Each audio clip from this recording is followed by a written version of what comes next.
মা বাবা যাদের চলে গিয়েছে, হয়তো মা দুনিয়া থেকে চলে গেছে, অথবা বাবা দুনিয়া থেকে চলে গেছে, অথবা উভয় দুনিয়া থেকে চলে গেছে, কেউ নাই।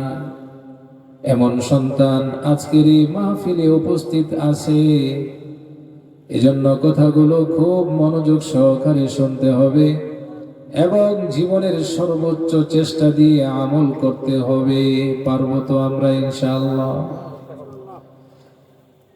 এক নম্বর অধিকার, মা বাবা যাদের দুনিয়া থেকে চলে গেছে, এক নম্বর হক আপনার কাছে পাও না। একজন সন্তানের মা অথবা বাবা অথবা উভয় যখন মৃত্যুবরণ করবে, সন্তানের জন্য সর্বপ্রথম দায়িত্ব হলো ওই মা অথবা বাবার লাশের গোসল এবং কাফন, জানাজা, দাফন এগুলোর ব্যবস্থা করা। এক নম্বর দায়িত্ব হলো মা বাবা যখন দুনিয়া থেকে চলে যাবে, মৃত্যুবরণ করার সাথে সাথে তাদের গোসল, কাফন, দাফন, জানাজা এগুলোর ব্যবস্থা করার দায়িত্ব কার? সন্তানের। যাদের মা বাবা জীবিত আছে, কথাগুলো মনে রাখবেন। এক নম্বর দায়িত্ব হলো মা বাবার কাফন দাফনের ব্যবস্থা করা। এজন্য আদর্শবান সন্তান যে হবে, ওই সন্তান নিজের বাবার গোসলটা নিজে করানোর চেষ্টা করবে, কাফনগুলো নিজের পয়সায় ক্রয় করার চেষ্টা করবে, জানাজার নামাজের ইমামতি নিজেও করার চেষ্টা করবে, দাফন করার সময় নিজের বাবার কবরে সন্তান নিজেই নামার চেষ্টা করবে। এমন তো অনেক শোনা যায়, মা অথবা বাবা দুনিয়া থেকে চলে গেছে, মানে মৃত্যুবরণ করছে, সন্তান কাছে নাই, হয়তো কর্মস্থলে আছে অথবা প্রবাস জীবনে আছে, দেশের বাহিরে আছে, অথবা পড়াশোনার জন্য, নিজের ক্যারিয়ার গড়ার জন্য দেশের বাহিরে চলে গিয়েছে, ভালো উন্নত মানের ভার্সিটিতে ভর্তি হয়েছে। সন্তানের কাছে যখন খবর পৌঁছে তোমার বাবা দুনিয়া থেকে চলে গেছে, আসো, বাড়িতে আসো, তোমার বাবার কাফন দাফনের ব্যবস্থা করো, যদি না পারো কম পক্ষে বাবার জানাজায় এসে শরীক হও, মায়ের কবরে নামার জন্য কমপক্ষে তুমি একবার বাড়িতে আসো, আর যদি না চাও তাহলে কমপক্ষে জীবনের শেষবারের মতো একবারের জন্য মা বাবাকে দেখার জন্য হলেও আসো। এমন সংবাদ অনেক সময় সন্তানের কাছে যায় না? আর জোরে বলেন, যায় কি না? যায়। সন্তান যদি আদর্শবান সন্তান হয়, সন্তান যদি ভদ্র সন্তান হয়, সহ্য করতে পারবে না বাবা দুনিয়া থেকে চলে গেছে। আর যে সন্তানের জন্য একজন বাবা সারাদিন পরিশ্রম করে, মাথার ঘাম পায়ে ফেলে, রাতের ঘুম হারাম করে, শরীরের রক্ত পানি করে, যেই সন্তানের জন্য উপার্জন করে, ওই সন্তানের কানে যখন বাবার মৃত্যুর সংবাদ পৌঁছে, আদর্শবান সন্তান সে সহ্য করতে পারে না, সমস্ত ব্যস্ততা একদিকে রেখে ছুটে চলে এক নজর বাবার চেহারাটা দেখার জন্য। উভয় রকমই সন্তান আছে, দেখার জন্য আসতে চায় না, আবার সমস্ত কর্ম ব্যস্ততা ওই সন্তানকে আটকেও রাখতে পারে না। উভয় শ্রেণীর সন্তান আছে। কাফন দাফনের ব্যবস্থা করা, এটা দায়িত্ব কার? সন্তানের। কিছুদিন পূর্বে এমন এক ঘটনা ঘটেছে, সন্তান দেশের বাহিরে পড়াশোনা করার জন্য গিয়েছে, পড়াশোনা এখনো শেষ হয় নাই, এদিকে নিজের বাবা। আসসালামু আলাইকুম ওয়া রাহমাতুল্লাহি ওয়া বারাকাতুহু। ইন্নাল হামদুলিল্লাহ نحمده ونستعينه ونستغفره ونؤمن به ونتوكل عليه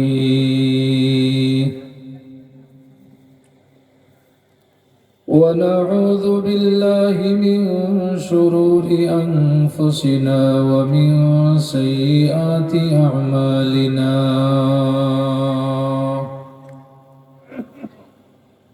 من يهده الله فلا مضل له ومن يضلله فلا هادي له ونشهد أن لا إله إلا الله وحده لا شريك له ونشهد أن سيدنا وسندنا وحبيبنا وحبيب ربنا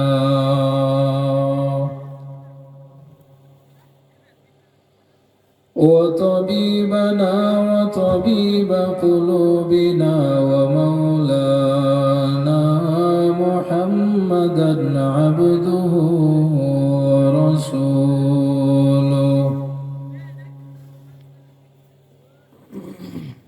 صلى الله تعالى عليه وعلى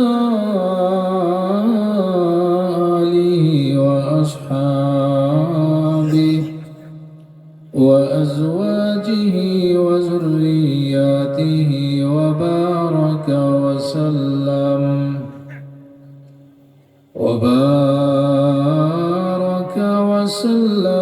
تسليما كثيرا كثيرا.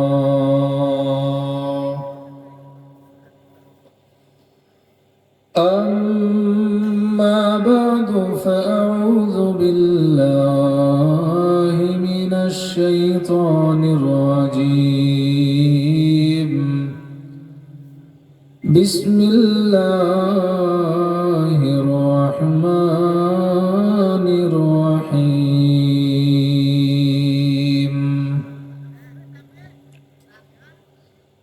وقضى ربك ألا تعبدوا إلا إياه وبالوالدين إحسانا. وقال رسول الله صلى الله عليه وسلم: رضا الرب في رضا الوالد وسخط الرب في سخط الوالد، أو كما قال عليه الصلاة والسلام.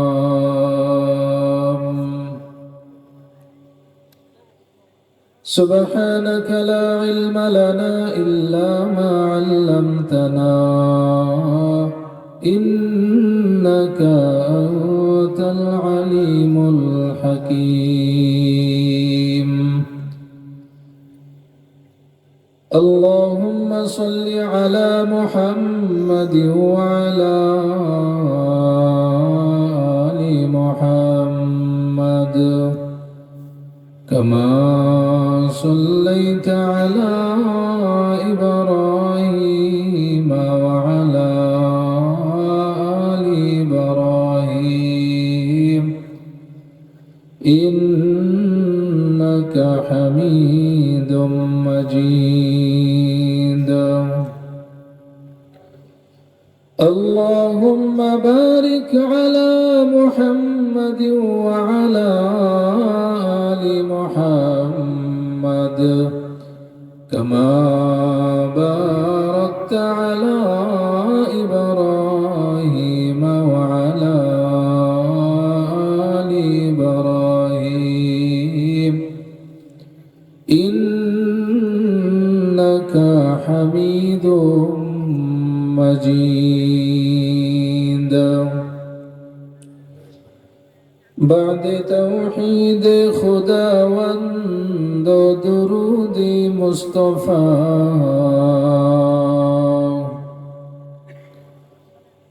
بعد توحید خداوند و درود مصطفی نعت آل پاک پیغمبر رسول مجتبی نعت آل پاک پیغمبر رسول مجتبی بلغ العلا بکماله كشف الدجى بجماله حسنت جميع خصاله صلوا عليه وآله صلى الله عليه وسلم পশ্চিম কাউরাট শালজান কান্দা বড় মসজিদ ও এলাকাবাসীর উদ্যোগে আয়োজিত আজকের এই বাৎসরিক ইসলামী সম্মেলনের সম্মানিত সভাপতি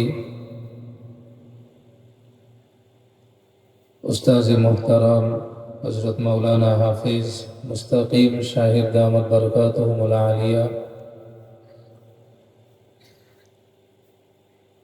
এবং আমার সামনে উপবিষ্ট আছেন বিভিন্ন এলাকা থেকে আগত দিনদার ধর্মপ্রাণ মুসলমান ভাইয়েরা,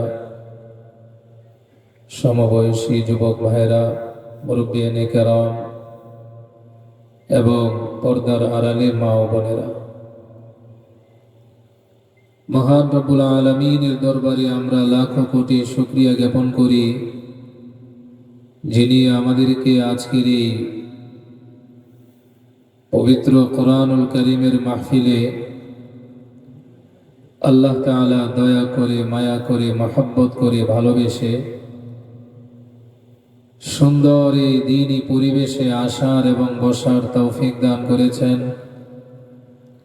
এজন্য আমরা প্রত্যেকেই মহান রব্বুল আলামিনের দরবারে অন্তঃস্থল থেকে বলিষ্ঠ কণ্ঠে কালিমাতুশ শুকর পড়ি আলহামদুলিল্লাহ। আমি আপনাদের সামনে সূরাত বনী ইসরাঈলের একটি আয়াতের আংশিক তেলাওয়াত করেছি এবং নবী আকরাম সাল্লাল্লাহু আলাইহি ওয়াসাল্লামের অসংখ্য অগণিত হাদিসে মুবারাকা থেকে ছোট্ট একটি হাদিস তেলাওয়াত করেছি। কোরআনের সে আয়াত এবং রাসূলের সে হাদিসের আলোকে যতটুকু সম্ভব আল্লাহ তাআলা তৌফিক দেন ইনশাআল্লাহ ততটুকু আলোচনা করার চেষ্টা করব। আল্লাহ রাব্বুল আলামিন আমাকে খালেস নিয়তে কথা বলার এবং আমাদের সকলকে আমলের নিয়তে শোনার তৌফিক দান করুন, সকলে বলি আমিন। আলোচনা অন্যদিকে লম্বা না করে আমি মূল বিষয়বস্তুর দিকেই চলে যাচ্ছি। আমি আপনাদের সামনে যে আয়াতটি তিলাওয়াত করেছি, আল্লাহ রাব্বুল আলামিন বলেন, وَقَضَى رَبُّكَ أَلَّا تَعْبُدُوا إِلَّا إِيَّاهُ وَبِالْوَالِدَيْنِ إِحْسَانًا। রব্বুল আলামিন বলেন যে তোমার রব তোমার জন্য ফরজ করেছেন, তার মানে আমার রব আমার জন্য ফরজ করেছেন। ফরজ করেছেন মানে আবশ্যক করে দিয়েছেন। কি আবশ্যক করেছেন, কি ফরজ করেছেন? আল্লাহ তা'বুদু ইল্লা ইয়াহু, যে অন্য কারো ইবাদত করবে না, একমাত্র ইবাদত করবে আমি আল্লাহর। একটু বলেন তো দেখি, আল্লাহ তাআলা আমাদেরকে কি আদেশ করেছেন? তার ইবাদত করতে। ইবাদত যদি করতে হয় তাহলে কার করতে হবে? ইবাদত যদি করতে হয় একমাত্র আল্লাহ তাআলারই ইবাদত করতে হবে, অন্য কারো ইবাদত করা যাবে না। মুসলমান ইবাদত যদি করে তাহলে একমাত্র আল্লাহ তাআলারই করবে। আল্লাহ তাআলা ছাড়া অন্য কারো ইবাদত করতে পারে না। মুসলমান ছাড়া অন্য কোনো সম্প্রদায়, অন্য কোনো জাতি আল্লাহ ছাড়া অন্য কারো ইবাদত করতে পারে, কিন্তু যে দাবি করবে আমি মুসলমান, ওই লোকটা আল্লাহ তাআলা ছাড়া অন্য কারো ইবাদত করতে পারে? আরো জোরে বলেন, অন্য কারো ইবাদত করতে পারে? পারে না। এজন্য মাথা যদি একমাত্র ঝুঁকাতে হয়, তাহলে কার সামনে ঝুঁকাতে হবে? একমাত্র আল্লাহ তাআলার সামনেই ঝুঁকাতে হবে। রব্বুল আলামিন সেই ইবাদতের নির্দেশ দেওয়ার পাশাপাশি আরেকটা বিষয়ের কথা বলেছেন, যে বান্দা দেখো, আমি তোমার জন্য আমার ইবাদতকে ফরজ করেছি। ইবাদত একমাত্র আমার করতে হবে, আমি ছাড়া অন্য কারো ইবাদত করতে পারবে না। ইবাদতের মধ্যে সবচেয়ে উত্তম ইবাদত কোনটা? নামাজ। হুজুর এটাই বলে গিয়েছেন যে নামাজ ছাড়বো না, অনেক গুরুত্বপূর্ণ ইবাদত। নামাজ, রোজা, হজ, যাকাত, কোরআন তেলাওয়াত, জিকির আজকার, দান, সদকা যা আছে, ইবাদত বলতে আমরা যা বুঝি, সবচাইতে উত্তম এবং গুরুত্বপূর্ণ ইবাদতের নাম হলো নামাজ। এজন্য দেখবেন যে জিনিসের গুরুত্ব যত বেশি, সেই জিনিসের আলোচনাও হয় তত বেশি। যে জিনিসের আলোচনা হয় যত বেশি, সেই জিনিসে অবহেলা করি আমরা তত বেশি। ঠিক কিনা? নামাজের ব্যাপারে আমাদের গাফলতি নাই। সারা বছরে একবার রমজান মাস আসে, যে সারা বছরে মসজিদে আসে না, সেও কিন্তু রমজান মাসে কি করে? রোজা রাখে। কথা বলেন ঠিক কিনা?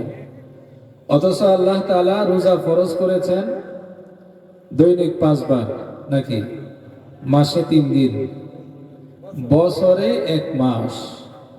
আর নামাজ দৈনিক 5 বার। অবহেলা কোনটাই বেশি? নামাজের মধ্যে। এজন্য আল্লাহ তাআলা গুরুত্ব দিয়ে বলেছেন, কাযা রাব্বুকা আল্লা তা'বুদু ইল্লা ইয়াহু ওয়া বিল ওয়ালিদাইনি ইহসানা।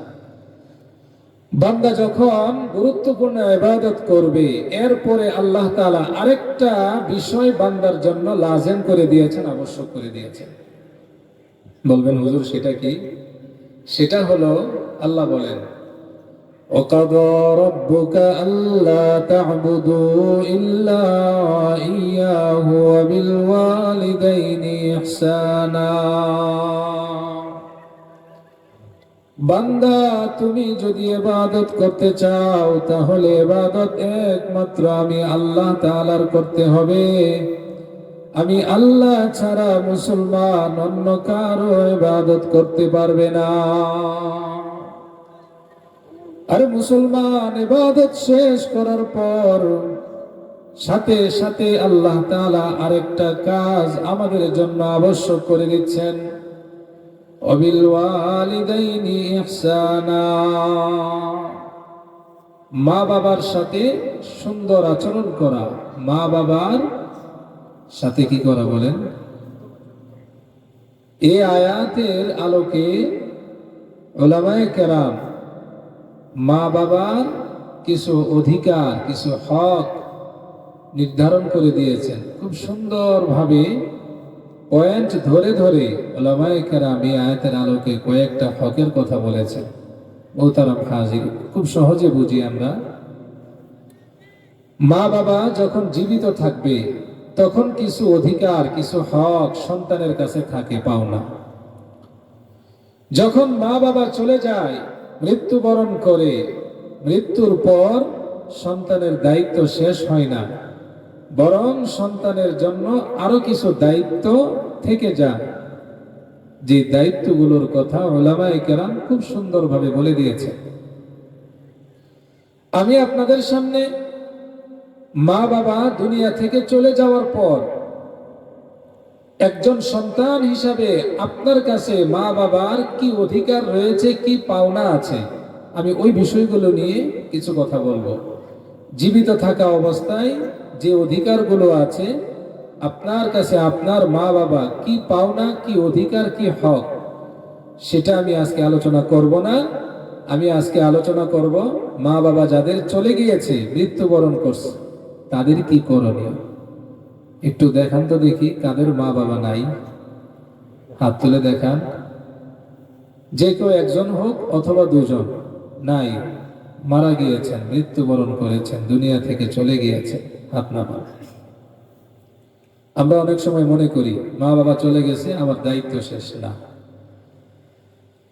মা বাবা যখন দুনিয়া থেকে চলে যাবে, একজন সন্তানের জন্য দায়িত্ব শেষ হয় না, আরো কিছু দায়িত্ব ওই সন্তানের উপর থেকে যায়।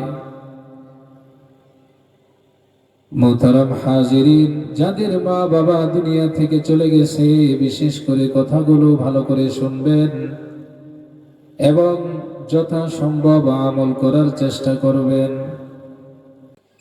মা বাবা যাদের চলে গিয়েছে, হয়তো মা দুনিয়া থেকে চলে গেছে, অথবা বাবা দুনিয়া থেকে চলে গেছে, অথবা উভয় দুনিয়া থেকে চলে গেছে, কেউ নাই, এমন সন্তান আজকের এই মাহফিলে উপস্থিত আছে। এজন্য কথাগুলো খুব মনোযোগ সহকারে শুনতে হবে এবং জীবনের সর্বোচ্চ চেষ্টা দিয়ে আমল করতে হবে। পারবো তো আমরা ইনশাআল্লাহ? এক নম্বর অধিকার, মা বাবা যাদের দুনিয়া থেকে চলে গেছে, এক নম্বর হক আপনার কাছে পাও না। একজন সন্তানের মা অথবা বাবা অথবা উভয় যখন মৃত্যুবরণ করবে, সন্তানের জন্য সর্বপ্রথম দায়িত্ব হলো ওই মা অথবা বাবার লাশের গোসল এবং কাফন, জানাজা, দাফন এগুলোর ব্যবস্থা করা। এক নম্বর দায়িত্ব হলো মা বাবা যখন দুনিয়া থেকে চলে যাবে, মৃত্যুবরণ করার সাথে সাথে তাদের গোসল, কাফন, দাফন, জানাজা এগুলোর ব্যবস্থা করার দায়িত্ব কার? সন্তানের। যাদের মা বাবা জীবিত আছে, কথাগুলো মনে রাখবেন। এক নম্বর দায়িত্ব হলো মা বাবার কাফন দাফনের ব্যবস্থা করা। এজন্য আদর্শবান সন্তান যে হবে, ওই সন্তান নিজের বাবার গোসলটা নিজে করানোর চেষ্টা করবে, কাফনগুলো নিজের পয়সায় ক্রয় করার চেষ্টা করবে, জানাজার নামাজের ইমামতি নিজেও করার চেষ্টা করবে, দাফন করার সময় নিজের বাবার কবরে সন্তান নিজেই নামার চেষ্টা করবে। এমন তো অনেক শোনা যায়, মা অথবা বাবা দুনিয়া থেকে চলে গেছে মানে মৃত্যুবরণ করছে, সন্তান কাছে নাই, হয়তো কর্মস্থলে আছে অথবা প্রবাস জীবনে আছে, দেশের বাইরে আছে, অথবা পড়াশোনার জন্য, নিজের ক্যারিয়ার গড়ার জন্য দেশের বাইরে চলে গিয়েছে, ভালো উন্নত মানের ভার্সিটিতে ভর্তি হয়েছে। সন্তানের কাছে যখন খবর পৌঁছে তোমার বাবা দুনিয়া থেকে চলে গেছে, আসো, বাড়িতে আসো, তোমার বাবার কাফন দাফনের ব্যবস্থা করো, যদি না পারো কম পক্ষে বাবার জানাজায় এসে শরীক হও, মায়ের কবরে নামার জন্য কমপক্ষে তুমি একবার বাড়িতে আসো, আর যদি না চাও তাহলে কমপক্ষে জীবনের শেষবারের মতো একবারের জন্য মা বাবাকে দেখার জন্য হলেও আসো। এমন সংবাদ অনেক সময় সন্তানের কাছে যায় না? আর জোরে বলেন, যায় কি না? যায়। সন্তান যদি আদর্শবান সন্তান হয়, সন্তান যদি ভদ্র সন্তান হয়, সহ্য করতে পারবে না বাবা দুনিয়া থেকে চলে গেছে। আর যে সন্তানের জন্য একজন বাবা সারাদিন পরিশ্রম করে, মাথার ঘাম পায়ে ফেলে, রাতের ঘুম হারাম করে, শরীরের রক্ত পানি করে, যেই সন্তানের জন্য উপার্জন করে, ওই সন্তানের কানে যখন বাবার মৃত্যুর সংবাদ পৌঁছে, আদর্শবান সন্তান সে সহ্য করতে পারে না। সমস্ত ব্যস্ততা একদিকে রেখে ছুটে চলে এক নজর বাবার চেহারাটা দেখার জন্য। উভয় রকমই সন্তান আছে, দেখার জন্য আসতে চায় না, আবার সমস্ত কর্ম ব্যস্ততা ওই সন্তানকে আটকেও রাখতে পারে না। উভয় শ্রেণীর সন্তান আছে। কাফন দাফনের ব্যবস্থা করা এটা দায়িত্ব কার? সন্তানের। কিছুদিন পূর্বে এমন এক ঘটনা ঘটেছে, সন্তান দেশের বাহিরে পড়াশোনা করার জন্য গিয়েছে, পড়াশোনা এখনো শেষ হয় নাই। এদিকে নিজের বাবা মৃত্যুবরণ করেছে, মা সন্তানের কাছে টেলিফোন করে সংবাদটা পৌঁছিয়েছে, বাবা কয়েকদিনের জন্য ছুটি নিয়ে আসো, তোমার বাবা দুনিয়া থেকে চলে গেছেন, মৃত্যুবরণ করেছে, আসো, তোমার আসতে হবে। দাফন কাফনের ব্যবস্থা তোমারই করতে হবে, কারণ বাবা তোমার কথা বলে গিয়েছে। সন্তান পাল্টা জবাব দেয়, মা পারবো না, আসতে পারবো না। মা আশ্চর্য হয়ে যায়, বাবার মৃত্যুর সংবাদ সন্তানের কাছে দেওয়া হলো, আর সন্তান বলে আসতে পারবে না। কেমন সন্তান, আমি তোকে গর্ভে ধারণ করলাম, কেমন সন্তান তুই, আমি তোকে 2 বছর পর্যন্ত বুকের দুধ পান করালাম, এ কেমন সন্তান তুই, তোর বাবার মৃত্যুর সংবাদ তোর কাছে দিলাম, এক নজর কম পক্ষে তো দেখার জন্য আসতে পারতে, কিন্তু তুই সরাসরি বলে দিলে আসতে পারবে না। তুই আমার কেমন সন্তান, ছোট্টবেলা থেকে তোকে আমি এত কষ্ট করে লালন পালন করলাম, আগে যদি বুঝতে পারতাম, জানতে পারতাম, বাবার মৃত্যুর সংবাদ শুনে তুই এমন জবাব দিবি, এমন সন্তান আমি গর্ভে ধারণ করতাম না। এমন ঘটনা ঘটেনি সমাজে? ঘটে, বাস্তব ঘটনা বলছি। মা আশ্চর্য হয়ে যায়, সন্তান কেন এই জবাব দিল? মা পাল্টা জিজ্ঞেস করে, বাবা তোর বাবা মৃত্যুবরণ করেছে, আমার সাথে এমন জবাব কেন দিলে বল? সন্তান বলে, মা ছোট্টবেলায় যখন তোমরা আমাকে স্কুলে ভর্তি করেছিলে, এই সাউন্ডটা দেন, দিলে ভলিউম বাড়িয়ে দেন। সন্তান বলে, মা ছোট্টবেলায় যখন তুমি আমাকে স্কুলে ভর্তি করেছিলে, স্কুলে ভর্তি করার সময় প্রতিদিন তুমি আমাকে হাত ধরে ধরে স্কুলে নিয়ে যেতে, আবার নিয়ে আসতে। একদিন অবস্থা এমন হয়েছিল, আমার আপন দাদা, মানে আমার বাবার বাবা, দাদা ইন্তিকাল করেছিলেন। আমার দাদা ইন্তিকালের সময় আমি স্কুলে যেতে রাজি হচ্ছিলাম না। মা তোমার কাছে বলেছিলাম, মা আজকে আমি স্কুলে যাব না, কারণ হলো আমার দাদা মৃত্যুবরণ করেছে, আমি স্কুলে যেতে পারবো না। মা ভালো করে শোনো, কেন আজকে আমার মুখ দিয়ে এমন জবাব বের হয়েছে, ভালো করে শোনো। সেদিন তুমি আমাকে বলেছিলে, বাবা দাদা মরে গিয়েছে তো কি হয়েছে, মানুষ তো মরবে, এটাই স্বাভাবিক, তোমার স্কুলে যেতেই হবে, তোমার ক্যারিয়ার গড়তে হবে। সেদিন তো তুমি আমাকে দাদার লাশের পাশে বসার একটু সুযোগ দাও না, আমাকে জোর করে জবরদস্তি করে স্কুলে পাঠিয়েছো। আমি চাই না স্কুলে যেতে, তারপরও তুমি আমাকে স্কুলে পাঠিয়েছো। সেদিন আমার মনের ভিতরে দাগ কেটেছিল, আরে আমার দাদা দুনিয়া থেকে চলে গেছে। এখানে যারা দাদা আছেন, নাতিদের প্রতি কেমন মহব্বত এবং ভালোবাসা আপনাদের অন্তরে আছে। দেখবেন নাতিকে একদিন না দেখলে মনে যেন কোনো শান্তি আসে না, কথা বলেন ঠিক কিনা? আবার নাতিরা অনেক সময় দাদার জন্য পাগল থাকে। এত মহব্বত থাকা সত্ত্বেও মা সেদিন তুমি আমাকে জোর করে স্কুলে পাঠিয়েছিলে, আমি সেদিন বুঝে নিয়েছি মানুষ মারা গেলেও তার জন্য কোনো সমবেদনা প্রকাশ করা যায় না, বরং নিজের ক্যারিয়ার গঠন করতে গড়ার জন্য স্কুলে যেতে হয়।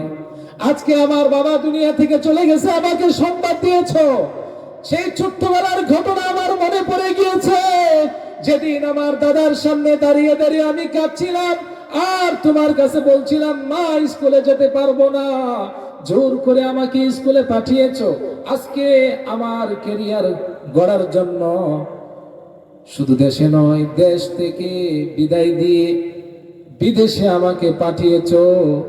তাহলে যেখানে দাদা মৃত্যুবরণ করার পর পাশে স্কুল থাকা সত্ত্বেও যদি আমি দাদার কাছে থাকতে না পারি, আজকে দেশের বাহিরে থাকা অবস্থায় বাবা মারা গিয়েছে, তার কাছে আমি কিভাবে উপস্থিত হব? মা আশ্চর্য হয়ে এই কথা বলে, কিভাবে তুই এই কথা বলতে পারলে? বাবার লাশটাও দেখতে আসবে না? এজন্য আমরা যারা মা বাবা আছি, আমাদেরও কিন্তু সন্তানের হক কিছু পাওনা আছে। আমরা সেগুলো যদি আদায় করতে না পারি, সন্তানও আমার হক কি করবে না? আদায় করবে না। বলছিলাম, 1 নাম্বার দায়িত্ব হলো কাফন দাফনের ব্যবস্থা করা। অনেক সময় এমন ঘটনা ঘটে, 2 বছর পূর্বে এক ঘটনা ঘটেছিল রংপুরে। বাবা ছিল একজন প্রকৌশলী, চাকরি থেকে যখন রিটায়ার্ড হয়েছে, যখন পেনশনে গিয়েছে, পেনশনের টাকা দিয়ে সুন্দর করে একটি 3 অথবা 4 তলা বিশিষ্ট বাড়ি করেছে। বাড়ির দিকে সন্তানের চোখ পড়েছে লোভ, বাবা মরে না, বাড়ি এবং ধন সম্পদ ভাগাভাগি করে আমরা নিতে পারছি না। আসেনি এমন সন্তান? দোয়া করে কখন বাবা মরবে আর বাবার সম্পদের ভাগীদার আমরা হয়ে যাব।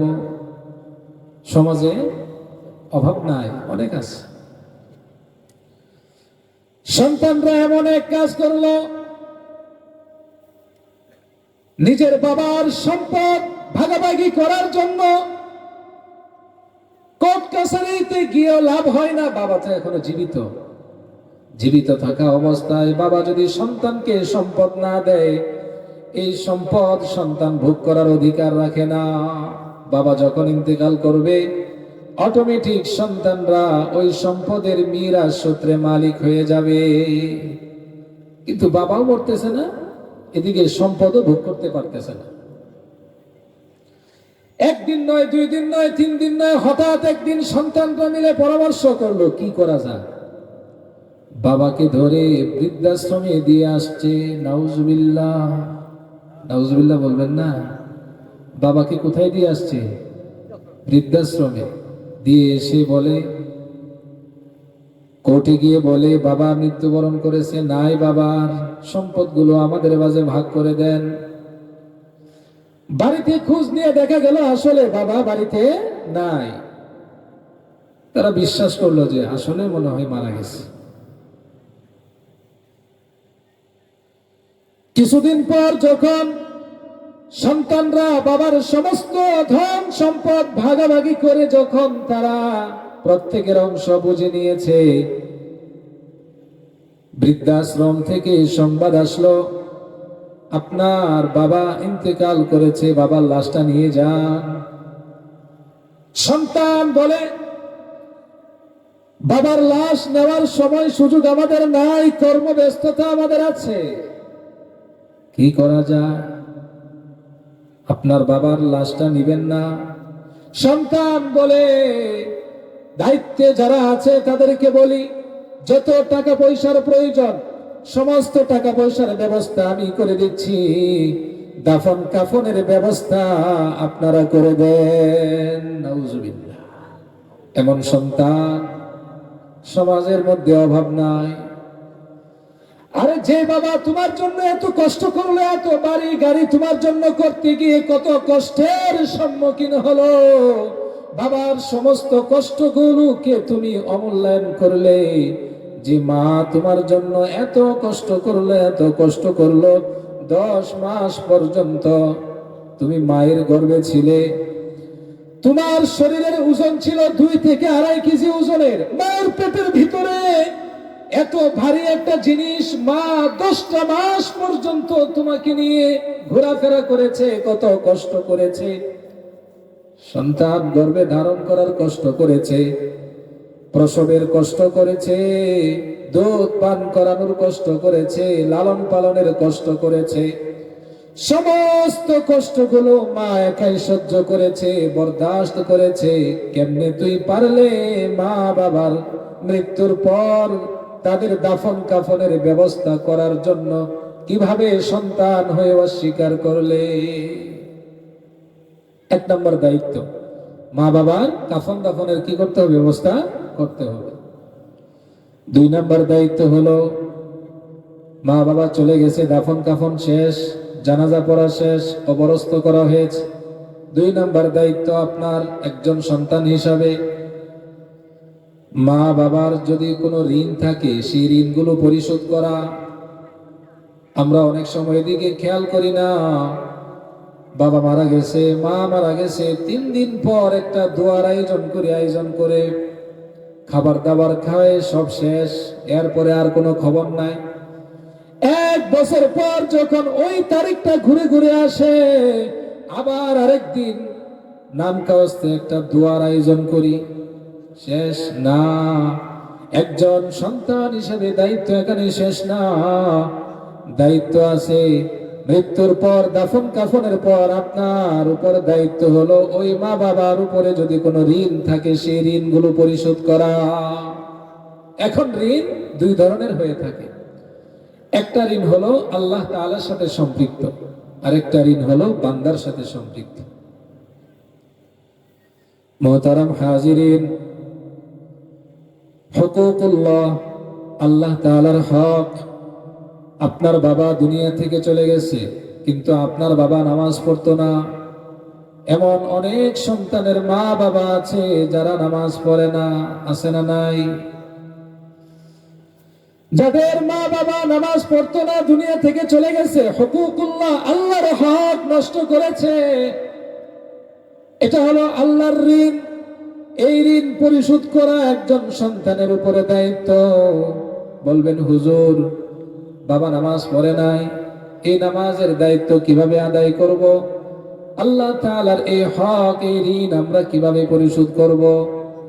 পরিশোধ করার পদ্ধতি হলো, আপনার বাবা যদি বেনামাজি হয়ে থাকে, হিসাব করেন জীবনে নামাজ ফরজ হওয়ার সময় থেকে নিয়ে কতদিন পর্যন্ত উনি হায়াত পেয়েছেন, এর ভিতরে তিনি কতদিন নামাজ পড়েন নাই। যদি সাময়িক সময় হয়, অসুস্থ ছিল, 1 মাস 2 মাস বিছানায় পড়া ছিল, কিন্তু হুঁশ জ্ঞান ছিল, নামাজ পড়তে পারে নাই, এটা হলো একটা অবস্থা। আরেকটা হলো এমন অবস্থা যে তার হুঁশ জ্ঞান নাই, সেন্সলেস অবস্থায় যদি বিছানায় পড়ে থাকে, মাসকে মাস পর্যন্ত বিছানায় পড়ে থাকে, নামাজ পড়তে পারে না, কিন্তু হুঁশ জ্ঞান নাই। শরীয়তে এই অবস্থার নামাজগুলো মাফ করে দেয়, কিন্তু হুঁশ জ্ঞান যতক্ষণ পর্যন্ত থাকবে ততক্ষণ পর্যন্ত নামাজ তার জিম্মায় ফরজ থাকবে। হুকুকুল্লাহ, আল্লাহর হক নামাজ। আরেকটা হক হলো রোজা। যদি আপনার বাবা অথবা আপনার মা রোজা ফরজ ছিল কিন্তু রোজা রাখতে পারে নাই, অসুস্থতার কারণে হোক অথবা অন্য কোনো কারণে হোক রোজা রাখতে পারে নাই, দুনিয়া থেকে চলে গেছে, একজন সন্তান হিসেবে দায়িত্ব হলো ওই মা অথবা বাবার রোজাগুলোর কাজা আদায় করা। বলবেন, হুজুর নামাজ রোজার কাজা কিভাবে করবে? পদ্ধতি সহজ। এই আলোচনাগুলো হয়তো আমাদের অনেকের জানা নাই, অথবা জানা থাকলেও আমল করতে পারি না। 1 ওয়াক্ত নামাজের বিনিময়ে একটা কাফারা আসবে, ওই কাফারার পরিমাণ হলো ফিতরা। আমরা রমজান মাসের শেষের দিকে, ঈদের দিন আমরা ফিতরা আদায় করি কি করি না? ফিতরা আদায় করি। ফিতরা আদায় করি না? এবছর হয়তো 100 টাকা মাথা পিছু ধার্য করা হয়েছিল সামর্থ্য অনুযায়ী। আপনার সামর্থ্য যদি না থাকে তাহলে 100 টাকার ফিতরা আপনি ধার্য করবেন। এক ওয়াক্ত নামাজের বিনিময়ে একটা ফিতরা, একটা রোজার কাফারা হলো একটা ফিতরা। এভাবে দৈনিক 5 ওয়াক্ত নামাজ, সাথে ভিতরের নামাজ যোগ করবেন, কয় ওয়াক্ত হবে? বুঝেন নাই মনে হয়। দৈনিক নামাজ কত ওয়াক্ত? আরো জোরে বলেন, কত ওয়াক্ত? আওয়াজ না করলে তো পরে আস্তে আস্তে ঠান্ডা এমন ভাবে ধরবে, শেষ পর্যন্ত বলবেন হুজুর কি ওয়াজ করে কিছুই বুঝি না, যা বাড়ি থেকে ঘুম দিয়ে একটা। বুঝেন নাই? মাঝে মধ্যে একটু আওয়াজ দিয়েন। দৈনিক নামাজ কত ওয়াক্ত? 5 ওয়াক্ত ফরজ নামাজ, একটা নামাজ আছে ভিতির, ওই নামাজটা কি ওয়াজিব, ওই নামাজটা ওয়াজিব। তাহলে যে মানুষটা নামাজ আদায় করতে পারে নাই, মৃত্যুবরণ করেছে, ওই মানুষটার হিসাব করবেন কতদিন সে নামাজ পড়ে নাই। যদি 1 মাস হয়, উদাহরণস্বরূপ 1 মাস যদি হয়, তাহলে 1 মাসে দৈনিক 5 ওয়াক্ত নামাজ যদি হিসাব করেন, তাহলে 30 দিনে কত হয়? 150 ওয়াক্ত। সাথে আরো বিতিরের নামাজ যোগ করেন, কত হবে? 180। একজন মুসলমান নামাজ না পড়ে যদি দুনিয়া থেকে চলে যায়, 1 মাস যদি নামাজ আদায় করতে না পারে, তাহলে তার জিম্মায় 180 ওয়াক্ত নামাজ কাজা থাকলো। এখন আপনি তার পক্ষ থেকে কাফারা আদায় করবেন, কিভাবে করবেন হিসাব করেন। 180 ওয়াক্ত নামাজের, প্রতিটা নামাজের বিনিময়ে একটা ফিতরা, ফিতরার পরিমাণ যদি আপনি হিসাব করেন 100 টাকা, তাহলে কত আসবে? 18,000 টাকা। তার মানে হলো একজন মুমিন মুসলমান যদি 1 মাস নামাজ আদায় না করে মৃত্যুবরণ করে, তাহলে তার পক্ষ থেকে আদর্শবান সন্তান ওই মা বাবার 1 মাসের নামাজের কাফারা 18,000 টাকার মাধ্যমে কাফারা আদায় করবে। বুঝতে পারছেন হিসাবটা? এখন যদি কারো আরো বেশি হয়, 2 মাস নামাজ পড়ে নাই অথবা 15 দিন নামাজ পড়ে নাই, তাহলে আপনারা ঠিক ওই হিসাবটা করে, যে দৈনিক 6 ওয়াক্ত নামাজ, এই 6 ওয়াক্ত হিসাব করে তারপরে 100 দিয়ে গুণ দিবেন, দেখবেন আপনার হিসাবটা খুব সহজেই বেরিয়ে আসবে। পারবেন না করতে? এই 3 দিন আর 40 দিন এগুলো না করে আপনারা আপনাদের মা বাবার যেগুলো কাজে আসবে, উপকারে আসবে, ওই কাজগুলো আদায় করেন, দেখবেন এগুলো তাদের মৃত্যুর পর উপকারে আসবে। আপনি 3 দিন পর খাবারের ব্যবস্থা করলেন, কবুল হতেও পারে, নাও হতে পারে। 3 দিন পর, 40 দিন পর যে রসুম আছে শরীয়ত গর্হিত, তারপরেও যদি মানুষ করে, কবুল হতেও পারে, নাও হতে পারে। মৃত্যুর পর আপনার বাবা এগুলোর সওয়াব পেতেও পারে, নাও পেতে পারে, এতে কোনো নিশ্চয়তা নাই। কিন্তু যদি আপনি আপনার বাবার 1 মাসের নামাজগুলোর কাফারা আদায় করেন, নিঃসন্দেহে রব্বুল আলামিন এই কাফারাগুলোর সওয়াব তার আমলনামায় পৌঁছে দিবে।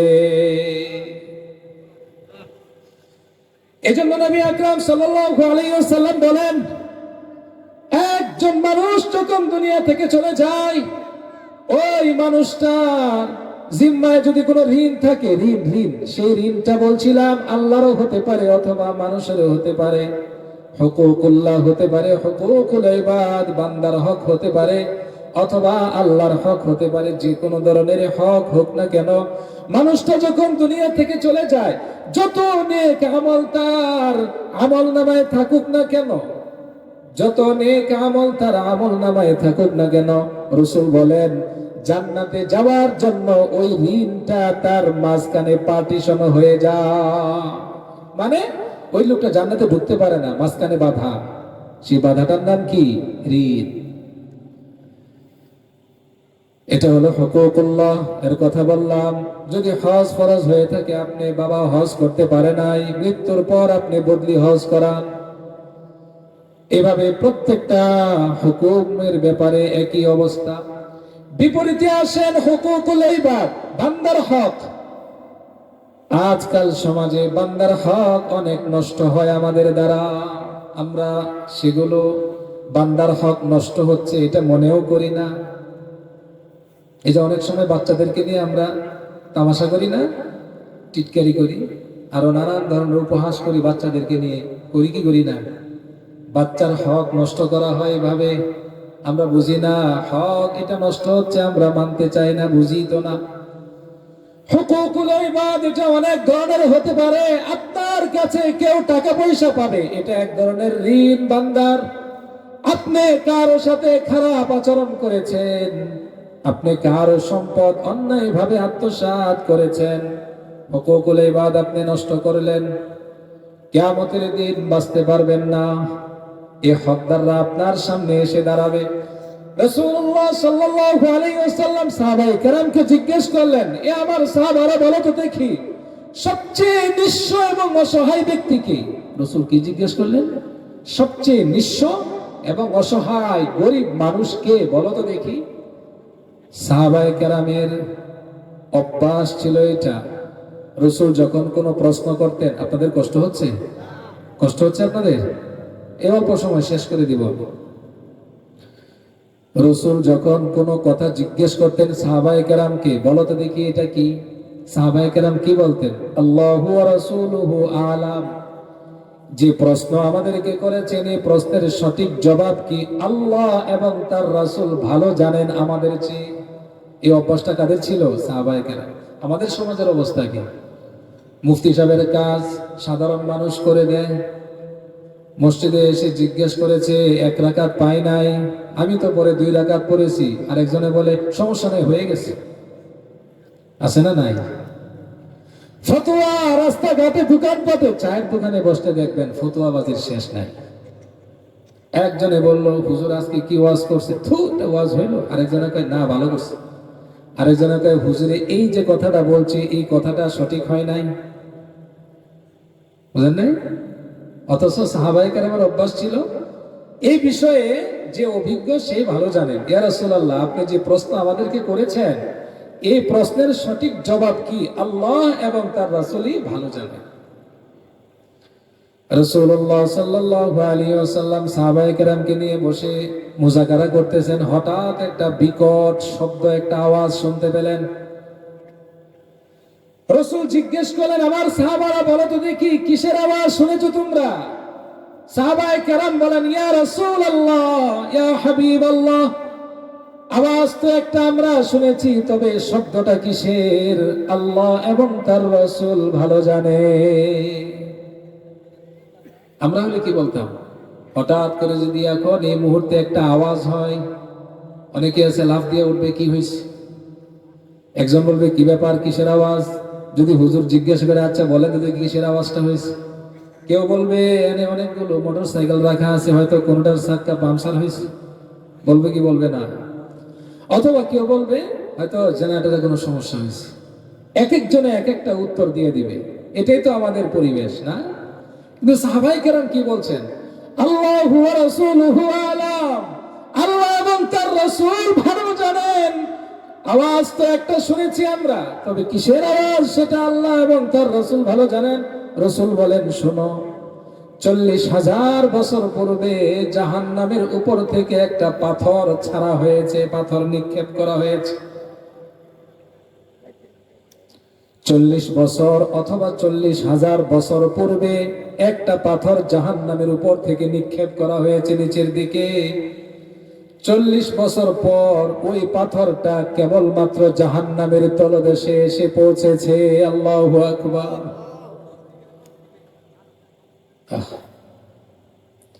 নবীজি বললেন, সাহাবারা বলো তো দেখি সবচেয়ে নিঃস্ব এবং অসহায় গরিব মানুষটাকে? সাহাবায়ে কেরাম বলেন, ইয়া রাসূলুল্লাহ আল্লাহ এবং তার রাসূল ভালো না জানেন, তারপরেও তো আমরা মনে করি যেটা। ইয়া রাসূলুল্লাহ আমরা তো মনে করি সবচেয়ে নিঃস্ব এবং অসহায় ব্যক্তি হলো সেই ব্যক্তি যার কাছে অনেক টাকা পয়সা আছে, যার কাছে গাড়ি আছে, বাড়ি আছে, ধন আছে, দৌলত আছে, সম্পদ আছে। আমরা তো বাহ্যিকভাবে তাকে ধনী মনে করি, কথা বলেন ঠিক কিনা? রাসূল বলেন না না না, এই লোকটা সবচেয়ে বড় অসহায় না, যার কাছে টাকা পয়সা নাই, ধন সম্পদ নাই, গাড়ি বাড়ি নাই, তোমরা যা মনে করো এটা সঠিক না। এই মানুষটা সবচেয়ে বড় অসহায় না, যার কাছে টাকা নাই সে গরিব না, যার কাছে গাড়ি নাই সে গরিব কয় না, যার কাছে বাড়ি নাই সে গরিব অসহায় কয় না। রসুল বলেন, সাহাবায়ে কেরাম বলেন, ইয়া রাসূলুল্লাহ তাহলে আপনি বলেন। রসুল বলেন, কিয়ামতের দিন যখন হাসরের মাঠ কায়েম হবে, মিজানের পাল্লা কায়েম হবে, মানুষের আমল নামা যখন মিজানের পাল্লায় ওজন করা হবে, ঠিক ওই সময় এমন একজন মানুষকে উপস্থিত করা হবে যার আমলের সওয়াবের কোনো অভাব নাই। নামাজের সওয়াব, রোজার সওয়াব, হজের সওয়াব, যাকাতের সওয়াব, কোরআন তেলাওয়াতের সওয়াব, জিকির আজকারের সওয়াব, দান সদকার সওয়াব, এক কথায় পাহাড় সমপরিমাণ সওয়াব তার সাথে আছে। রসুল বলেন, ঠিক ওই সময় একজন মানুষ এসে তার সামনে দাঁড়াবে, এসে অভিযোগ করবে, আল্লাহ, যে লোকটা আপনার সামনে দাঁড়িয়ে আছে পাহাড় সমপরিমাণ নেকি নিয়ে, আল্লাহ, দুনিয়ার জীবনে এই লোকটা আমার উপরে অন্যায় ভাবে জুলুম করেছিল। আরেকজন এসে বলবে, রব্বুল আলামিন, যে মানুষটা আপনার সামনে দাঁড়িয়ে আছে এই লোকটা দুনিয়ার জীবনে আমার সম্পদ অন্যায়ভাবে আত্মসাৎ করেছিল, আমার উপরে জুলুম করেছিল, এক কথায় আমার হক নষ্ট করেছিল। এভাবে একজন দুইজন করে আসবে, আয় আল্লাহ, এই লোকটা দুনিয়াতে অন্যায়ভাবে আমার উপরে আঘাত করেছিল, আমাকে হত্যা করে দিয়েছিল, আমার উপরে অন্যায়ভাবে জুলুম করেছিল। আজকে বলি, এই যে আমাদের যুবক ভাইদের মধ্যে একজন যুবক ভাই ছিল, শরীফ উসমান হাদি ভাই, দুনিয়া থেকে চলে গেল। কি অপরাধ ছিল তার? কেন তাকে অন্যায়ভাবে গুলি করে দুনিয়া থেকে চিরতরে বিদায় করে দেওয়া হলো? কিয়ামতের দিন দাঁড়াবে, দুনিয়ার জমিনে যদি আর বিচার না হয়, দুনিয়াতে যদি টাকা পয়সা দিয়ে, ক্ষমতা বা শক্তি দিয়ে যদি পার পেয়ে যায়, কিয়ামতের দিন আমার আল্লাহর আদালতে এর বিচার হবে কি হবে না? পার পেতে পারবে না কেউ। দুনিয়ার আদালত, দুনিয়ার আইন তো বিক্রি হয়ে যায়, দুনিয়ার আইন মানুষের কাছে বর্গা হয়ে যায়, বিক্রি হয়ে যায়, টাকার কাছে বিক্রি হয়ে যায়, ক্ষমতার কাছে বিক্রি হয়ে যায়, শক্তির কাছে বিক্রি হয়ে যায়। কিয়ামতের দিন যখন আল্লাহর আদালত কায়েম হবে, সেদিন সেই আদালত কেউ কিনতে পারবে না। সেই আদালতে ইনসাফের দাড়ি পাল্লা যখন কায়েম করা হবে, দুনিয়ার দাড়ি পাল্লা মনে করেন না বা যে হুজুর মনে হয় কথা বলতেছে। কিয়ামতের দিন যখন মানুষের আমলনামা মাপার জন্য মিজানের পাল্লা কায়েম করা হবে, সেদিন কেউ টাকা দিয়ে, ক্ষমতা দিয়ে, শক্তি দিয়ে পার হওয়ার সুযোগ থাকবে না। ইনসাফকারী কে? আর জোরে বলেন কে?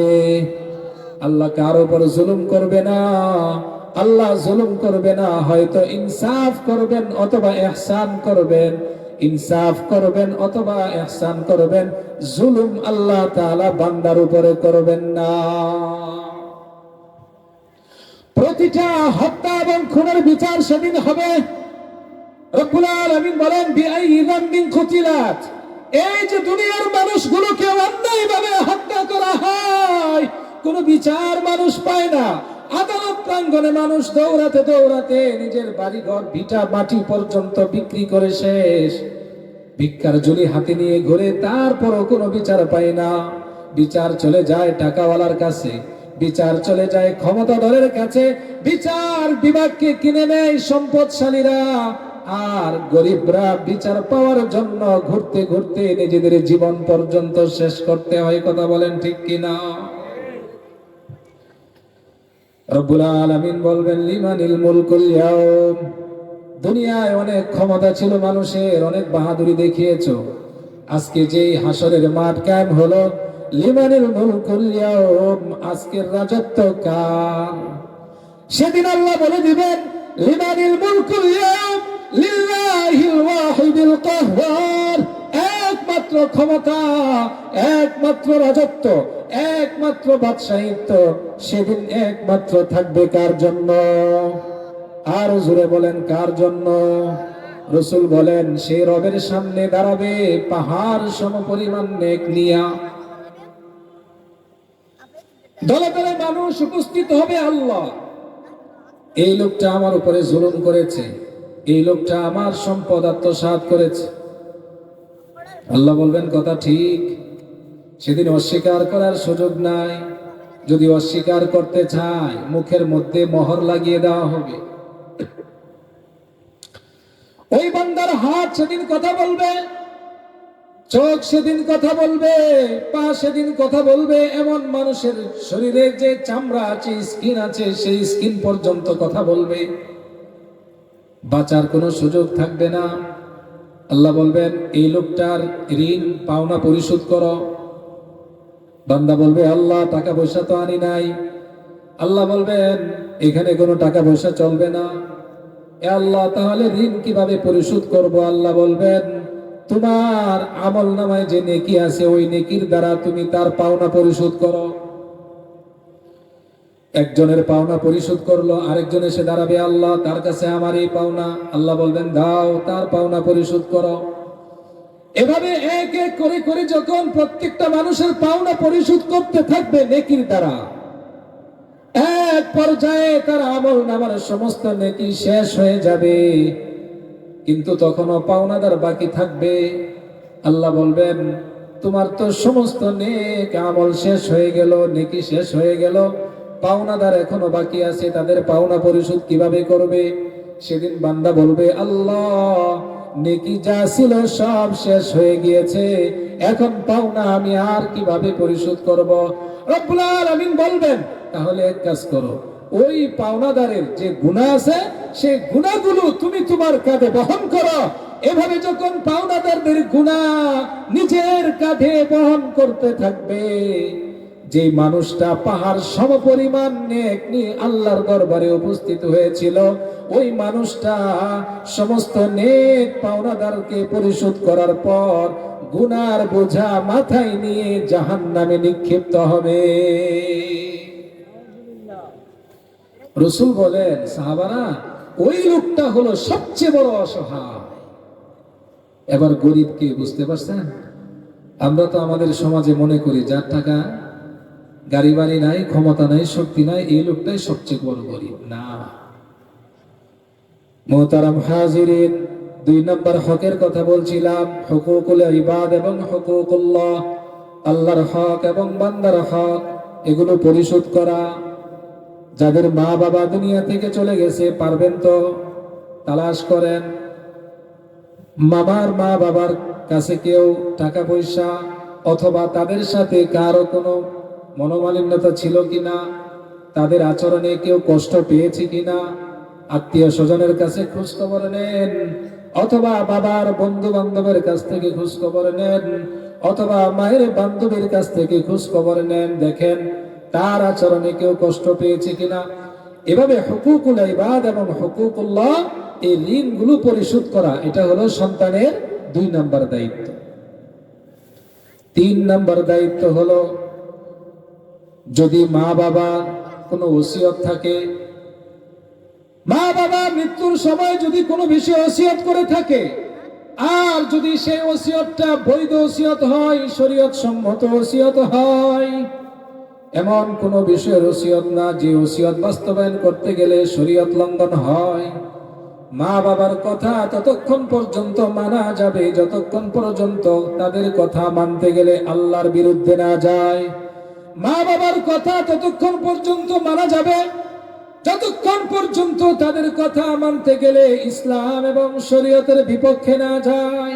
যদি মা বাবার আদেশ নির্দেশ এমন থাকে যেগুলো পালন করতে গিয়ে আল্লাহর সীমানা লঙ্ঘন করতে হয়, আল্লাহর নাফরমানিতে লিপ্ত হয়, রাসূল বলেন লা তাআতা লিমাখলুকিন ফি মাসিয়াতিল খালিক। মা বাবা অথবা অন্য কোন মাখলুকের আনুগত্য করা জায়েজ নাই ওই সময় যখন তার আনুগত্য করতে গেলে আল্লাহর নাফরমানি হয়।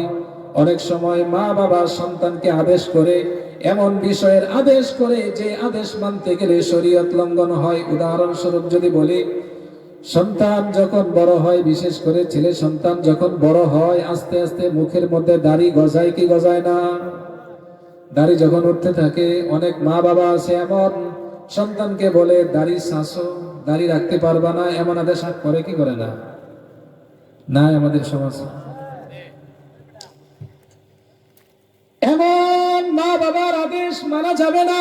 তার কারণ হলো মা বাবা যদি সন্তানকে আদেশ করে দাড়ি রাখতে পারবে না, দাড়ি সাজতে হবে। একদিকে রাসূল বলেন দাড়ি সাজতে পারবে না, রাখতে হবে।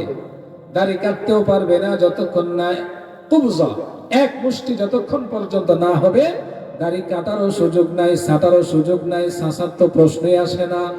এখন যদি মা বাবা আদেশ করে দাড়ি কেটে আসো, অথবা সাইজ করে আসো, অথবা শেষে আসো, ক্লিন শেভ করে আসো, এই আদেশ সন্তানের মানা যাবে কি যাবে না?